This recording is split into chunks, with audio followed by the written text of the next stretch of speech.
బ్రహ్మంగారు చెప్పినవి అన్నీ జరుగుతున్నాయండి. మొగుడున్న వాళ్ళు అన్నీ తీసేస్తారు. బొట్లు, గాజులు, కుంకాలు అన్నీ తీసేసి తిరుగుతుంటారు. మొగుడు పోయిన వాళ్ళు అన్నీ పెట్టుకు తిరుగుతుంటారని.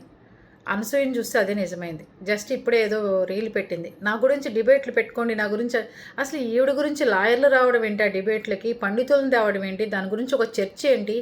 దేశంలో ఎంతోమందికి హస్బెండ్లు చనిపోయిన వాళ్ళు ఎన్నో బాధలు పడుతూ ఉన్నారు.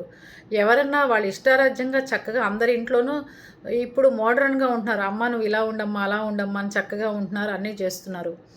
అంత ఇదిగా ఉంటున్నప్పుడు ఈవిడ శ్రావణ మాసంలో కనీసం ఒక్క బొట్టు, ఒక స్టిక్కర్ కూడా ఆవిడ మొహంలో లేదు.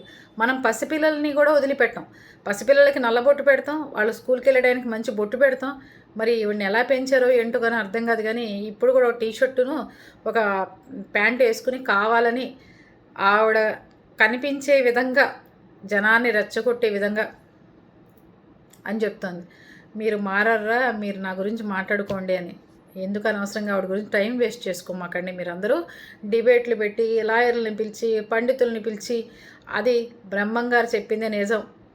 భర్త పోయిన వాళ్ళు అన్నీ పెట్టుకుంటున్నారు, భర్త ఉన్న వాళ్ళు అన్నీ తీసేసి తిరుగుతున్నారు. దీనికోసం ఫీల్ అవ్వాల్సిన అవసరమే లేదు. ఆవిడ చెప్పింది కదా అని ఫీల్ అవ్వకండి అనవసరంగా. ఎవరు ఆంక్షలు పెట్టరండి. ఎవరికి తగ్గట్టు స్వేచ్ఛగా వాళ్ళు ఉండొచ్చు. సనాతన ధర్మంలో ఎవరికి తగ్గట్టుగా వాళ్ళు ఉండొచ్చు. ఎవ్వరు హాయిగా స్వేచ్ఛ ఇస్తారు. అంతేగాని మీరు ఇలా ఉండండి, అలా ఉండండి అని చెప్పి ఎవ్వరు కండిషన్లు పెట్టరు. అలా పెట్టినా కూడా ఆచరించరు. అర్థమైందా?